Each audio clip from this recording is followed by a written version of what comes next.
everyone. This is our second video regarding Unit 1. If you remember, in Unit 1, we spoke about Francis Bacon's essay of parents and children. Alright, just let us review what we did in Unit 1, the introductory part of Unit 1. I was talking to you about Francis Bacon. Francis Bacon, as I told you, was a very popular essayist of the 1500th century. He was an essayist who was again popular for his scientific method approach. Now, before Francis Bacon, if you remember, I spoke to you about Aristotle theory, right? Aristotelian, way of explanation was of observation and study, right? Aristotle only observed things and then he came up with his own statements regarding any, issue. But then Francis Bacon was very popularly known for his scientific method. Now, what is scientific method? If you remember, I told you, scientific method is not just based on observations. It is based on experiments, analysis, study, and then the result of the experiment. Alright? And only then Francis Bacon proved something right or wrong. Before Francis Bacon actually came into the scenario of essay writing, people depended a lot on Aristotelian theory. They believed in whatever Aristotle spoke to people at that point of time. But then the moment Francis Bacon entered this field and he started off with the scientific method, people started trusting him and believing in whatever statements and results he was showing. Now, if you look at this lesson of parents and children, I spoke to you that Francis Bacon, through this essay, was trying to advise, was giving suggestions to both parents and children, right? Now, Francis Bacon, as I told you, was was very popular in multitasking. He was the fourth Viscount in the Britain Kingdom. Now, what did I say Viscount was? It was a rank which was given in the Britain Kingdom, and it was considered the fourth rank. The first rank being Duke, then it was Marquess, and then it was Earl, and then the fourth rank was Viscount. So he was also considered a Viscount in the Britain Kingdom. He was not just in politics, in government, but he was also an advocate, he was a lawyer. So he was very, very good at, arguments. He was very good at arguments. Now, of parents and children is actually an argumentative essay. Where he is arguing about different things about parents and children. In the 1500s itself, he spoke so much about parents and children, which are, true even now in this century, even now they are true. That was a form of, experiences he had. So he spoke out of his experience. He did not just observe people and, talk about parents and children. He did a lot of observations. He found out a lot of results of what were happening in the year 1500s itself. And then he started writing this essay. If you remember again, I told you that this essay was written when he had taken a break from politics. Now, what happened when he was in politics? He was charged with corruption, which I told you was not proved. It was not proved. But then he took a break from politics. And during this time of break, he wrote essays, out of which Of Parents and Children is a very popular essay because it talks about a scenario which is true to life. Alright? Now, let's start with the lesson. I am reading the textbook for you. If you have your textbooks, please open to your textbooks and read it along with me so that it will be easy for you to understand. And in between, whenever we come across difficult words, please don't call them hard words. They are not hard words. We don't have hard and soft words in English. We have difficult words. So whenever we come across difficult words, I am going to give you the meaning of those difficult words. You can make a note of it in your textbook or in a notebook beside you, and then listen to this lecture that I am giving you about of parents and children. As I told you, to start off with, Of Parents and Children is an argumentative essay, and he spoke about his own experiences, with the interaction with the parents and children. His own experiences he wrote in this form of an essay, right? So to start with, the joys of parents are secret, and so their griefs and fears. Now here, the joys of parents are secret. Now, what is the joy of the parents that Francis Bacon is talking about? The joys, the joy that the children give parents are a secret. They don't reveal it. when the children are making the parents happy, they are so satisfied, they are so filled in their heart that they don't reveal it. They are, enjoying that happiness, that experience of happiness is all towards them. They just don't want to share it with anybody. They are very, very happy. Now, what is this joy that the children are giving the parents? Now, here, when you look at the next part of the sentence, it says, the joys of parents are secret, and so are their griefs and fears. See, joy is when parents are happy through the works of their children, right? At the same time, so are their griefs and fears. Even the grief and the fear that the parents undergo is a secret. They don't really, reveal it to anybody. Now, what, especially to the children? They would not like to reveal their grief and their fear to the children, because any parent would want their child to be happy, to be contented with life, to be satisfied. So they don't like sharing their grief and their fear. Now, what is their grief? Their grief is that they want to live up to the children's expectations. They should fulfill all their needs. They should meet all their requirements. So in order to meet their needs and their requirements, parents go through a lot of grief. They suffer a lot, and this suffering is never evident. They don't show it to their children. See, they hide it behind that mask of a smile. They don't allow their children to know that the parent is suffering, that the parent is grieved. Now, what is the grief? What is the reason for grief for the parent? Their hard work. They work so hard. They are tired. They are exhausted. But they would not want to reveal this to the children, because they always want their children to be happy, right? And at the same time, the fear. Now, what is the fear that the parents have? Sometimes, this is an old thought. I don't know if it is true in this generation, but in the olden days, parents were afraid that students might have some bad luck. Or maybe, if parents have done something wrong, that consequence might affect the children, and, it might impact them in their life, and they might have bad luck. So this is a fear which is concealed within them. They don't openly share it with the children, but this is what they have in them. So the joys, though you make them happy, though you are, satisfied and contented in life, that is a joy that you give your parents. Work hard, study well, come up in life, come to a good position in a society, that gives a lot of joy to the parents.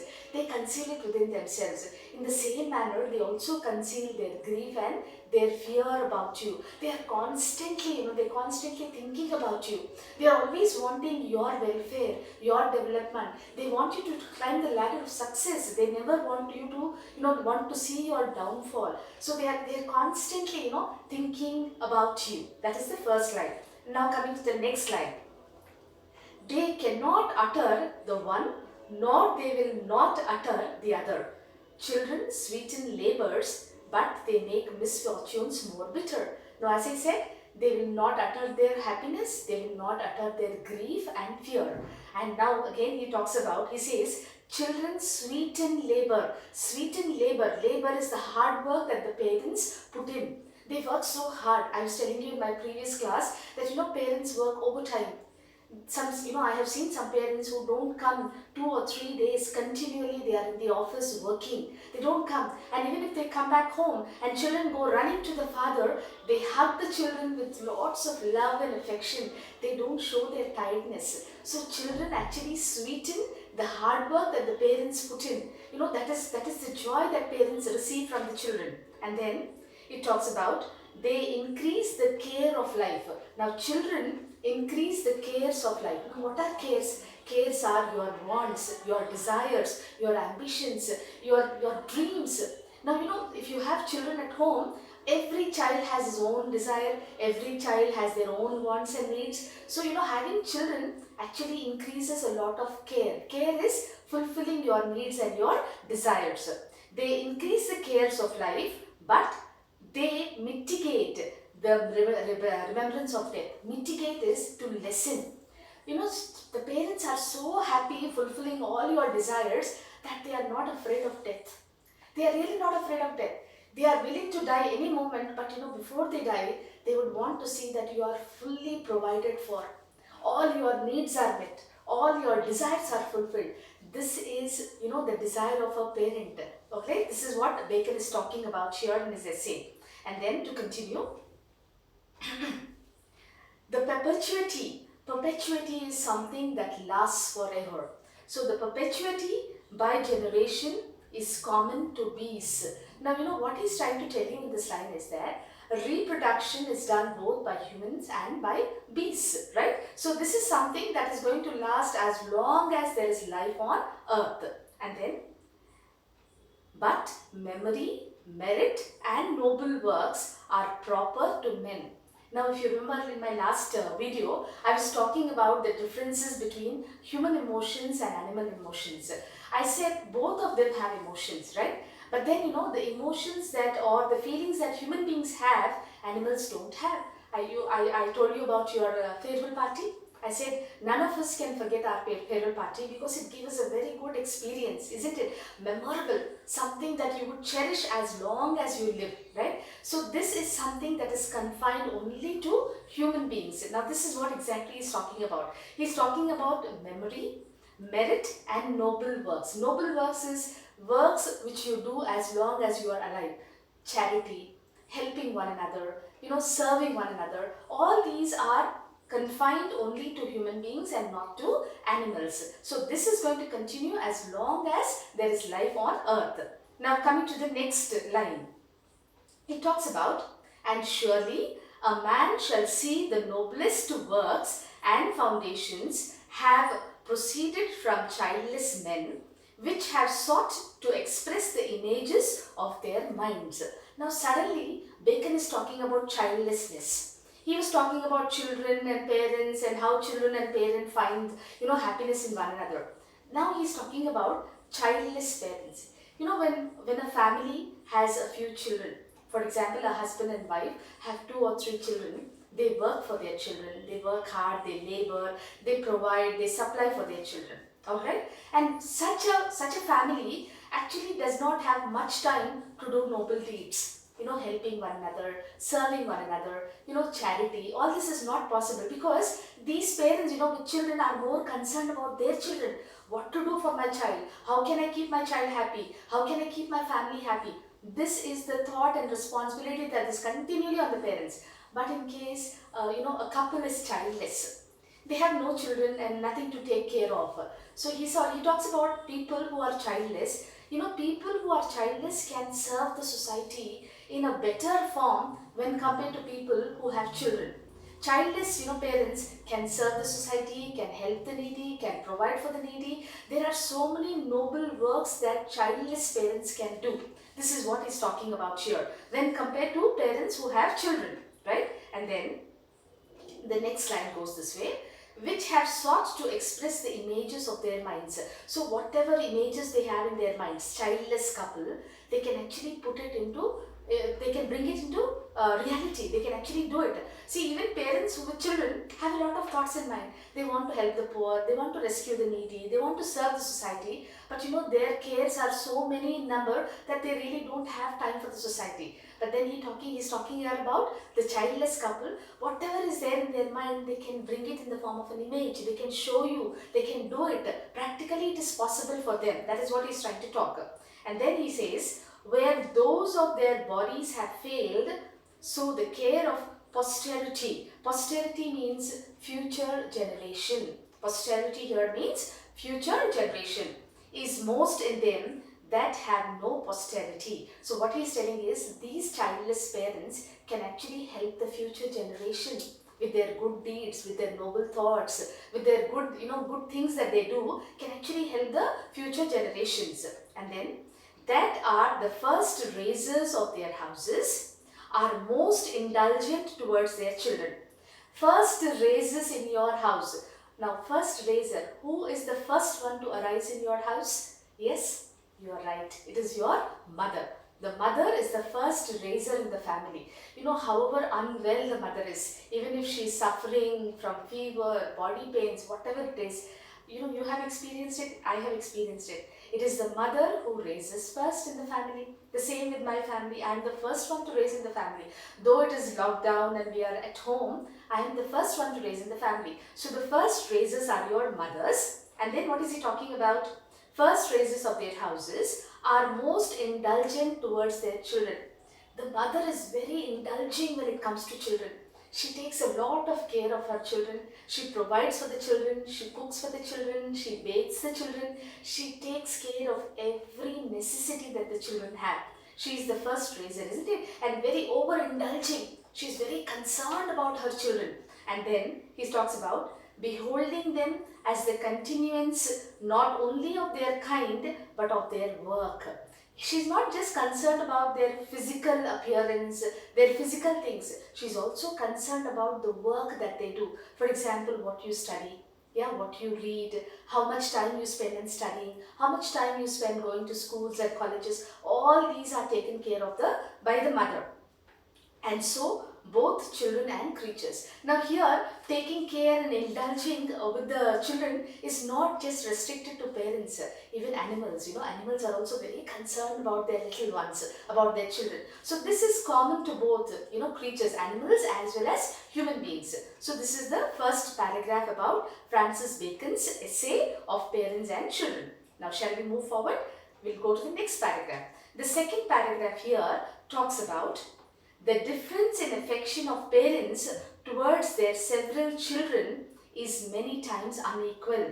In my previous video, I was talking about the differences that a parent shows among their children, isn't it? As I was telling you, children are, as I said, the elderly child at home is respected and is loved a lot. And then the younger one is pampered a lot. Now, when the younger ones are pampered a lot, what happens to them? That pampering actually spoils them. They become violent, they become cruel. And as I said, the one in between the first and the third is neglected the most. But what he has observed, Francis Bacon has observed something about about the child that is neglected the most. The second child who is neglected the most is actually very successful in life, is very good at studying, is very good at everything. This is what he has observed in families. The first child is respected and loved, does not live up to the parents' expectations. The last child is pampered and spoiled a lot. He also does not live up to the parents' expectations. But the second child, who's not given a lot of importance, who's negligent, whose the parents' attitude is negligent towards him or her, they are the ones who are very successful in life. And again, as I said, he is speaking out of experiences. He has experienced all this. And then, to continue with, especially in the mother, as Solomon saith, a wise son rejoiceth the father, but an ungracious son shames the mother. Now look at this. This is real injustice to the mother, right? Now this is a verse from the Bible where Solomon, a king, is speaking. He was considered the wisest king in the Bible. King Solomon was considered the wisest. And here he is speaking from the Bible. Now, why he is speaking from the Bible? Francis Bacon was a person who was a very devout Anglican Christian. He was very dependent on God, very religious, very spiritual, and in most of his essays, you will find him quoting from the Bible. So here also, he quoted from the Bible saying, now listen to this very carefully. A wise son rejoiceth the father. Now a son who's successful, who's very good at studies, who's got a good name for himself in the society, what happens when a father is praised for such a son? They will say, what kind of an upbringing the father has brought this child up. The father has brought up this child so well. We are proud of the father that he has brought such a good son into the society. When the son is good and successful, the father is praised. But look at the next line. It says, but an ungracious son shames the mother. Now, in case the son is not up to the mark, the son has failed in his life, the son does not study well, he's got a bad name for himself in the society. Who's blamed there? The mother. Now, this is a common experience that all of us have in our families. Something good, father is praised. Something bad, the mother is, shamed. Isn't it? The mother is always responsible for something that goes wrong, especially with the girl child, The girl child, if the girl child does something wrong, immediately they say, is this the way your mother brought you up? Is this what your mother taught you at home? For everything, the mother is held responsible, but that which is wrong. But if the same way they are successful and very productive in life, the mother is never appreciated. This is written in the Bible itself. Alright? So he speaks about this here. And then, a man shall see where there is a house full of children, one or two of the eldest respected and the youngest made wantons. Wanton means violent, cruel. As I told you, the first and the second child sometimes are respected, are loved, but then the last child is made a wanton. Wanton means out of their pampering, they become cruel. They are spoiled because of their pampering. They become violent. Sometimes, you see young children, yeah, youngest child in the family, they throw a lot of tantrums, when you go for some party or there's some gathering at home, they throw a lot of tantrums. They fall down, they rub their legs and hands on the floor. They do all sorts of things to gain attention. This is because of all the attention that is given to the younger one. So this is what Francis Bacon is talking about. And then he says, but in the midst, some that are as it were forgotten, who many times nevertheless prove the best. Okay, so who many times nevertheless prove the best. He says they are forgotten, which is the second child. One child is respected and loved, one child is pampered and spoiled, and the second child is actually is not remembered, is not considered as existing at all. But this child, what happens to him? He proves to be the best. The one that does not gain any attention and love and respect is actually proving the best. The illiberality of parents in allowances. Illiberality is miserly, not being generous. Now parents are miserly and not generous in which area? In allowances. Now what is allowances? Again, I spoke to you about this in the first video that I spoke about. Allowances are your pocket money. When the parents are miser in giving you the pocket money, when the parents are not generous in giving you the pocket money, what happens to the children? Towards their children is an harmful error. So Francis Bacon is saying that when parents are miserly, when they are not generous in giving the pocket money to the children, they are doing something very harmful. Most of the parents don't realize it, that by not being generous towards their children, they are actually creating a harmful situation for themselves. Now what is that? He says, makes them base, acquaints them with ships, makes them sought with mean company, and makes them surefit more when they come to plenty. Now surefit is plenty, excessive, more than required.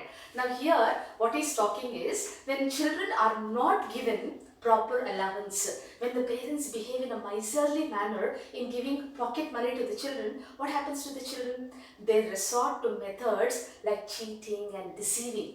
And what they are looking for? They are looking for excessive things. They want more and more. Now, when they start wanting more and more, what will they do? They will resort to cheating people. They will resort to deceiving, telling lies, and they will resort to extorting money in different methods which are not right.